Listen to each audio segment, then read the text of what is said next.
Hey friends, hope you're all doing well. It's great to see you again. Let me introduce you to the newest adjustable bench from Titan Fitness. Now, I haven't reviewed or even owned all that much Titan equipment. Historically, their quality has been decent, but at affordable prices, making them very popular in the home gym community. However, over the last, I'd say 18 months or so, their quality has improved considerably while still maintaining those lower price points. This bench is a part of their Titan series, which is the higher end of their lineup. You may have seen their Titan series rack, which has been out for a while, their Titan series flat bench, as well as their Titan series barbells as they continue to evolve and bolster their overall catalog. Now, to be blunt, I have never really been impressed with Titan's overall bench lineup, especially compared to some of the other heavy hitters like Rep and Rogue. So when they reached out to me about this new adjustable bench, my expectations were candidly pretty low, but they did say it was going to be a strong contender. And you know what? After using it over the last couple of weeks, I tend to agree. This is a legitimately good bench, not without some shortcomings, as I'll explain, but I'm happy to eat some crow on this one. So let me show you around. Okay, for starters, there's nothing revolutionary here. This is a fairly standard heavy-duty ladder-style adjustable bench design. We've all seen it, and you're probably comparing it to the Rep AB 5200 or the Rogue Adjustable Bench 3.0. And rightfully so. This is their version of those benches at a lower price. I personally prefer a ladder style bench like this. They're easier to use and they're quicker to adjust. Now, unlike the Elite series, the Titan series does include a ladder cage to keep everything nice and confined with no unnecessary movement. It's also a thick cage built with 11 gauge steel, and it's finished in a zinc coating to give it that nice steel aesthetic. While I'd love to see some color options, it's still an overall clean look, and you're not going to get some of those signs of wear and tear that you might experience on a coated cage. In terms of angles, the Titan bench has 9 back settings, which is less than the 10 that you'll find on Rep and Rogue. It does, however, have some common angles, including 0, 15, 30, 45, and 85 degrees. If there's one thing that I could nitpick though, I do like a 20-degree angle when I'm doing shallower chest-supported rows. The 15 doesn't quite do it for me, but I do like it on chest press. Other than that, you're really only giving up a 75-degree angle compared to the Rep and Rogue benches. One thing you'll notice is that there are laser cutouts on this cage for easy angle identification, which I really appreciate. However, not on every level. Now, this is actually fairly common, and I can understand it on some Rep and Rogue benches because their angles have significant digits. For example, 67.5 degrees. However, the Titan series bench has all round numbered angles, so I'd love to see them carry that through the entire cage. Consistent with other benches though, on the front you do have 0, 15, and 30 degrees on the seat, which in my opinion is ideal. Construction-wise, this bench is built entirely with 11 gauge steel, giving it a 1,000 pound weight capacity in the flat position and a 600 pound weight capacity in an incline position, which is consistent with most other benches. It also weighs 120 pounds, which is directly in between Rep and Rogue. Overall, it's very sturdy, just as supportive as some of the others that I've used. This rear support piece is super beefy and plenty long for solid lateral stability. So if you do things like dumbbell pullovers or hip thrust, you're going to find that this bench works really well. I'm also impressed with this thick and wide back support. There's a little less pad overhang here, which only adds to the rigidity. I've seen an acceptable amount of side-to-side play with the back pad and the seat. In fact, the seat is completely rock solid. It does not move at all. The back pad does have a little bit, you might be able to hear that, a little bit of side-to-side movement. I could probably tighten it up in between the back pad and the seat. However, it's not something that I've felt during the actual use of the bench, so I haven't done that. And by the way, this is out of the box. I haven't adjusted anything. In my opinion, it's well within what I would consider an adequate tolerance. Moving to the front, this very ultra narrow single post front foot is great for optimal leg drive. I was a little bit concerned that it was going to lead to some lateral instability of the overall frame, but going back to this thick rear support, I think that that was an intentional decision to mitigate that because I'm really not seeing much movement one way or the other.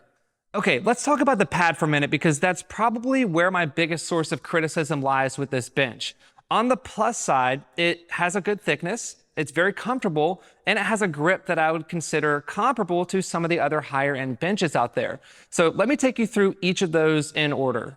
At 2.5 inches thick, this pad is similar to others, but the most important part of that is that it creates a total height of 17 inches. And that's important for two reasons. One, 17 inches is great, ideal really for creating leg drive across multiple user heights. Okay, I'm 5'8", so I'm not on the tall side, so I kind of rely on having a short bench so I can get some additional leg drive, but this is a great height for even tall lifters. And the second important part is that you don't have to buy a dedicated flat bench if you don't want one, saving you space and money. In terms of comfort, this bench isn't as firm as others. Take the Rep Blackwing, for example. Look at the differences when I push against these pads in terms of the compression. Now, this has pros and cons. On the plus side, it's extremely comfortable. It just feels good against the back and against the chest in the case of supported rows.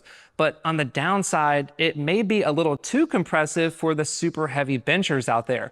I'm not one of those people, so it's perfectly fine for me, and it's probably fine for the overwhelming majority of users. But again, if you're pushing serious weight, you may want a bench with a firmer pad. As far as grip goes, this bench reminds me of other high-quality benches in its class. The vinyl is very similar to the Rep Blackwing and others, so you shouldn't have to worry about slipping and sliding. The vinyl is also well applied. There's no loose areas, no bunching. Again, very comparable to more expensive options. Now onto the seat gap.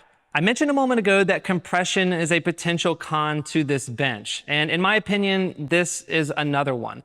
I'm actually quite pleased with the distance. At 1.5 inches, it's manageable, and it's only marginally wider than the Rogue Adjustable 3.0 and the Rep 5200. However, my biggest pain point is that this joint sits just below the pad surface. And I mean, it's really close to being completely flush with the top of this bench. So if you happen to set up wrong, slide into this crack, you're definitely going to feel it. With that said, the back pad is 40 inches long, which is enough for most people to flat bench on by itself, eliminating that joint entirely. And with such a minimal front post, you basically have unlimited freedom to find your optimal foot placement in this setup. Last point about the pads, these are 12 inches wide, which is what most of us are used to and what I think is suitable for most people. However, some benches, like those from Rep, have options for a 14-inch wide pad. So if you're someone who has broad shoulders or you just prefer a wide pad when you're benching, this is not the bench for you. Okay, portability and storage are always an important consideration because, well, I mean, these benches are pretty heavy and space in a home gym is at a premium. As you may expect, this bench does have a handle and wheels to help you accomplish that.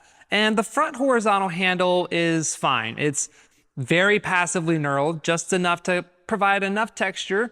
And because that front foot is so narrow, so too is the handle. So if you have really wide hands, you may find it to be a little bit cramped.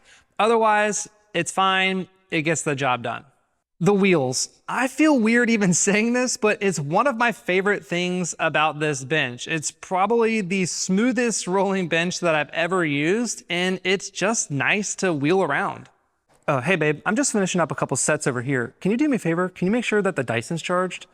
Yeah, I don't want to waste this pump. Oh, you don't want to either? I'll be right there. Similar to other benches in this class, it does stand vertically if you need to store it out of the way, which is always a plus. However, the back pad does tend to swing out just a little bit.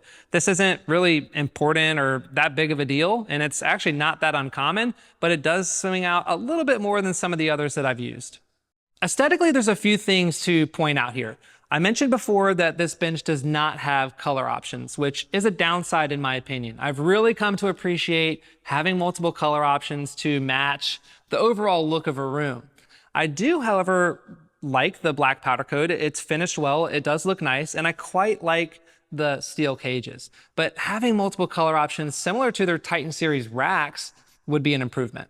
You'll notice that Titan included their staple red anodized knobs on this bench. I'm a little bit torn on this because on one hand, I don't have much red going on in my gym, so it does sort of clash, and I'm not quite sure how I feel about that. But on the other hand, the finish itself is fantastic. It's got this sort of metallic sheen to it that really stands out. Now, that said, I would love to see, again, Titan come out with some additional colors for this, maybe allowing for even more customization, similar to what Rep does with their AB 5200 2.0, where you can interchange the frame and cage color. That might be a pretty unique touch that Titan could implement. I do appreciate the laser cutout here with the steel backing. I think that looks nice. And I do also like the DBoss logo in the pad. Overall, nice looking bench with lots of potential. Titan's clear position in the market is they want to provide quality equipment at affordable prices. And I think that's a fair description for this bench. It's a quality offering, it has nice features, and at $449, you're looking at roughly $100 savings compared to the Rep AB 5200 2.0 and over $200 compared to the Rogue Adjustable Bench 3.0. Ultimately, I don't think that this bench is as nice as those. I 100% think that this bench is a contender, and a strong one at that, but those benches do include some additional enhancements, whether it's declinability, multiple color options, multiple pad widths, etc. Now, are those worth the premium? If you're just looking for a heavy-duty incline bench and you really don't care about the rest, then probably not. I wouldn't hesitate to recommend this bench. And respectfully, I haven't really been able to say that about many Titan products that I've used in the past. So kudos to them for continuing to elevate their catalog. I'm excited to see it, and hopefully that continues. So what do you guys think of the Titan series adjustable bench? Is this a Rep or a Rogue killer? Would you add it to your home gym given the lower price and still solid features? Let me know in the comment section down below. As always, guys, thank you so much for tuning in. I really appreciate it. I'll look forward to seeing you on the next video. Until then, be well, and we'll chat soon.